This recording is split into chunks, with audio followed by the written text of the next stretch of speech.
Back to do another YouTube video. It's your boy Uriah G. Today we're gonna react to 10 matches that got a WWE wrestler instantly fired. Let's get right into the video. 10 WWE wrestlers that were fired right after a match. Number 10, Bob Orton. A WWE should always take the safety of their talent seriously, and in late 2005, the welfare of talent came into question, and it even led to one individual being released from the company. The iconic feud between The Undertaker and Randy Orton would come to an end at Armageddon 2005, and the two would settle their score inside Hell in a Cell, and due to this being a Ruthless Aggression Cell match, there was definitely bloodshed. Cowboy Bob Orton, who had returned to WWE television in the prior months, played a big part in the match, and he was even busted wide open. Unfortunately, this is where the problem began, as Orton was positive for Hep C, and he had it since he was a teenager. It was reported Dang, I ain't even know this happened. that he simply forgot to inform WWE officials. However, it was claimed that the negligence lied squarely on John Laurinaitis, as he was fully aware. Quite rightly, the dead man was furious, and even though he ended up testing negative for Hep C, it was still extremely dangerous, and the situation should have never surfaced. Orton would be released in the months following the pay-per-view match, and it's firmly believed that any plans to make his son world champion again were completely scrapped. Number 9, Eugene. A WWE made the controversial call to bring back the Eugene character in 2009. By the time he returned to the company, WWE were firmly cemented in the PG era. Bringing back such a risky character Man, I remember this gimmick. was going to lead to an influx of complaints. The storyline WWE decided on for his return was to book Eugene in a contract on a pole match versus the Calgary Kid, who would be later revealed to be The Miz. Eugene would lose a match, and this so happened to be his last WWE match ever. It was reported by various outlets that Vince McMahon took issue with Eugene's weight gain, and he was subsequently let go from his contract. Even WWE legend Randy Orton commented on the release, and this is what Orton had to say during a 2009 interview with the UK Sun. He came back 2 weeks ago and came in a little heavy from where management wanted him to come in.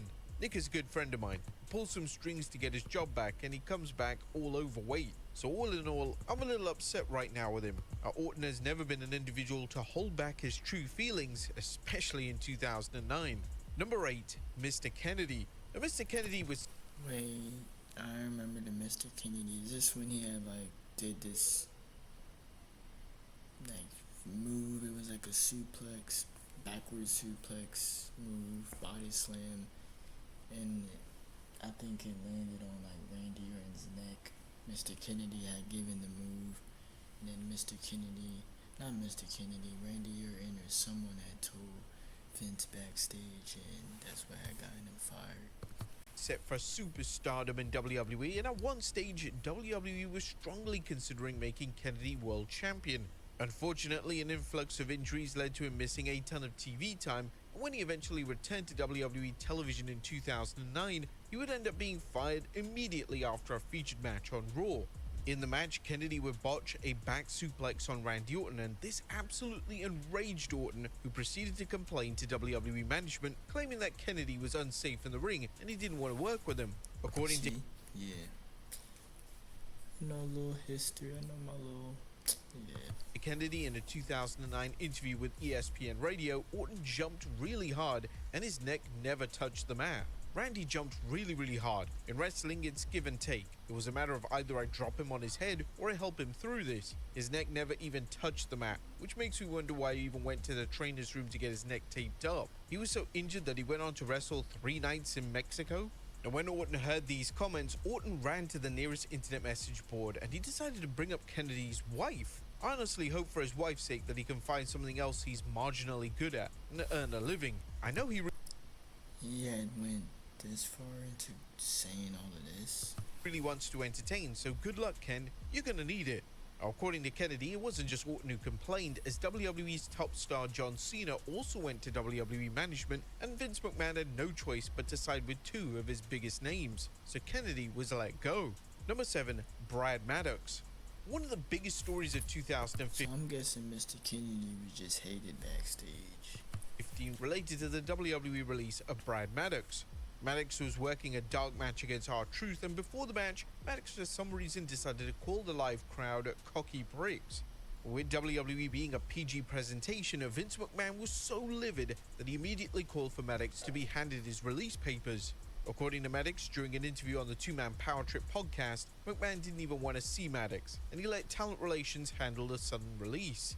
It was because I call the Indianapolis crowd pricks. I guess with Vince, that is a really bad word to him. I didn't think anything of it, and it's probably worse if you're from like New York in the 1950s, but I didn't think anything of it, and he did. And I got a talking to that night, and I got sent home, and then they called me the next day and said that they decided and made the decision. All I have to say about that is wow. I don't know why the decision was so harsh. No, I didn't talk to Vince because he wouldn't see me. It was talent relations that came and reported what was coming out of his mouth. I tried to talk to him that night, and he didn't want to see me, so I didn't get a chance to defend myself. But when the story first surfaced, fans had split opinions. There were those fans that were sympathetic towards Maddox, however there was a strong portion of fans who questioned what on earth he was thinking by cursing on a PG show. Number 6, Kurt Angle. Now, unlike the rest of the names on this list, Kurt Angle actually requested his release following a match in 2006. After Angle's match with Sabu on the ECW brand, Angle went directly to Vince McMahon after a verbal back and forth, and he requested that Vince McMahon should fire him with immediate effect. Angle was in a lot of pain with nagging injuries, and he needed to get away from the heinous WWE schedule. Eventually, McMahon agreed, but it wasn't easy for McMahon, as Angle was one of his biggest names in the company, and he would subsequently release a statement. It's unfortunate that Kurt was released, and it's really unfortunate for the WWE fans who, for a while at least, won't see Angle in action. Angle is a consummate professional, obviously he's a great athlete, and he's the only Olympic gold medalist in WWE history. Not to have Kurt with us is really unfortunate all the way around, but circumstances were such that Kurt should have been and was granted his release. According to Angle on his podcast, his painkiller problem was a contributing factor to him requesting his release. I was in bad shape, I had a lot of injuries. So yeah, I got him released because he had taken painkillers? Is that what they're saying? Particular time I had the neck injury, the shoulder, the abdominal, I had torn abdominal muscle, a groin muscle, a hamstring. This was all at the same time. I was in really bad shape. Injuries too, okay. And the painkiller problem wasn't getting any better. So I was in a state of turmoil, and even my relationship with Vince started dwindling. It was getting more erratic. I was, calling him, leaving him messages with threats. I felt out of control. I was at a bad point in my life. I just couldn't keep myself together. That's the main reason I left WWE in 2006. This was definitely the right call from Angle and WWE, as the wheels were truly coming off. And it's often been stated that Angle leaving when he did saved his pro wrestling career and possibly even his life. Number 5, The Ultimate Warrior. Throughout his various WWE runs, The Ultimate Warrior was known to be incredibly difficult to work with both inside and outside the ring. He did get a lot of backstage heat.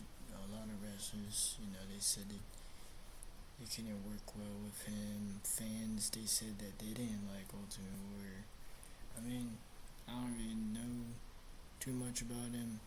I know he had a lot of fans. People also said he wasn't a good in-ring worker, that he wasn't really good in wrestling inside the ring. Like, good in-ring ability? Nah. That's what people were saying.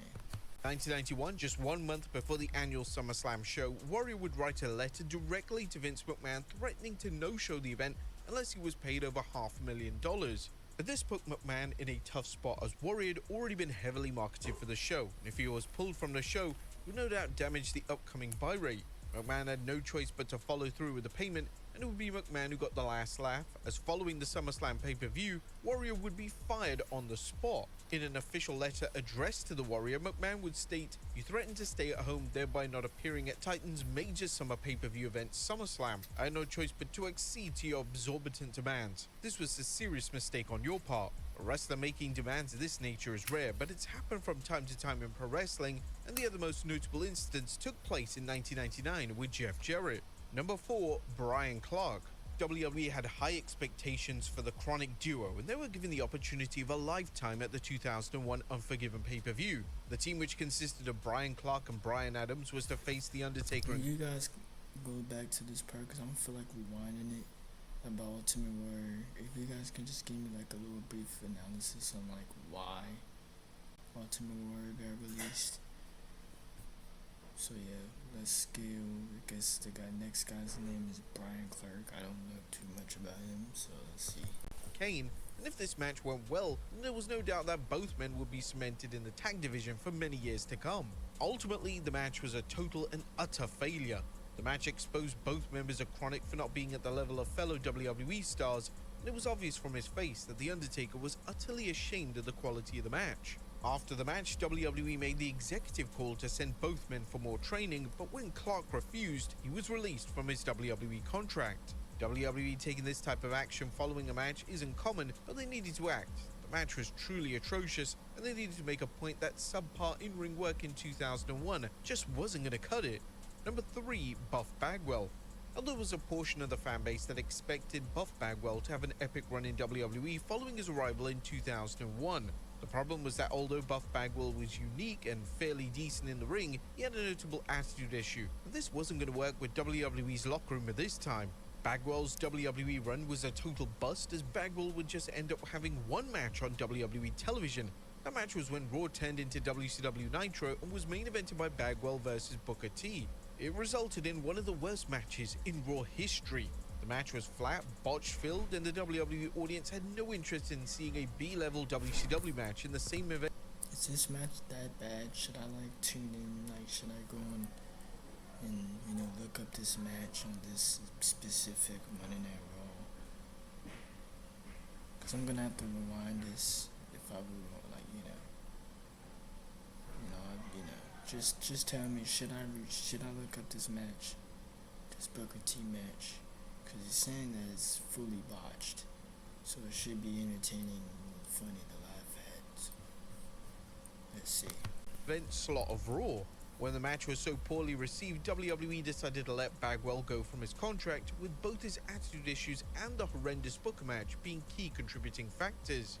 Now, in relation to Booker T, he was said to be extremely well liked backstage and had instantly connected with the locker room.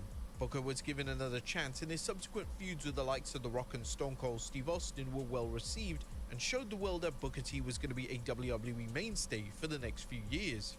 Number 2, Braun Strowman.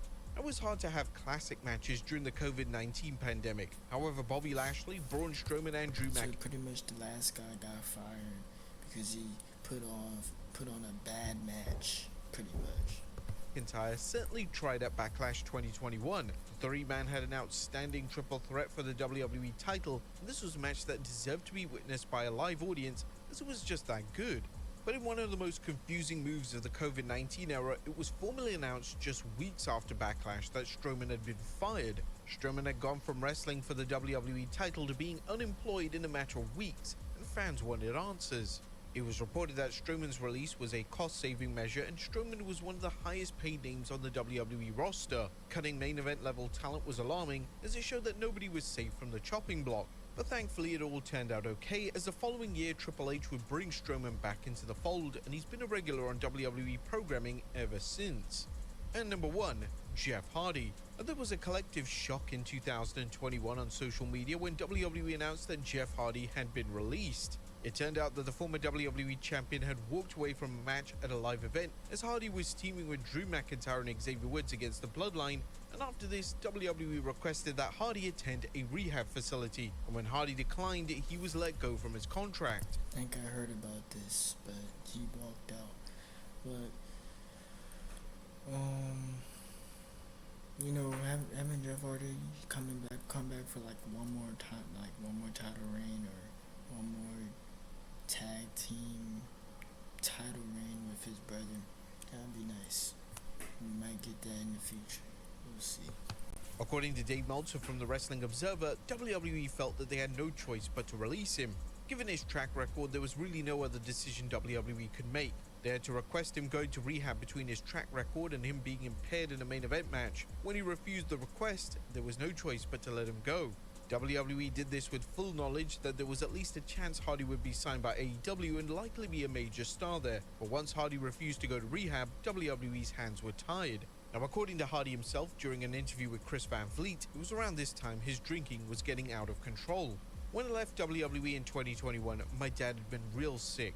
2017, right after we went back to WWE at Mania, that was probably around the time he felt good for the last time before he slipped back into this dark depression. But yeah, I'd been taking care of him, and it was just bad to where he didn't want to be here. He was ready to go. Our mom died at a young age. I was 10 when she passed away. So I've always told myself when he needs me, I'm going to take care of him. I just did everything I could to get him excited about life and all that stuff. So that's definitely when my drinking got carried away during those times that I never really talked about. Jeff Hardy would go on to have runs in AEW and then TNA, and although the door isn't closed on a WWE comeback, it's likely that the relationship needs significant work following the 2021 incident. But there you have it, folks. 10 WWE. That was 10 matches that got a WWE wrestler instantly fired. You guys tell me what you guys want to see next in the comments down below.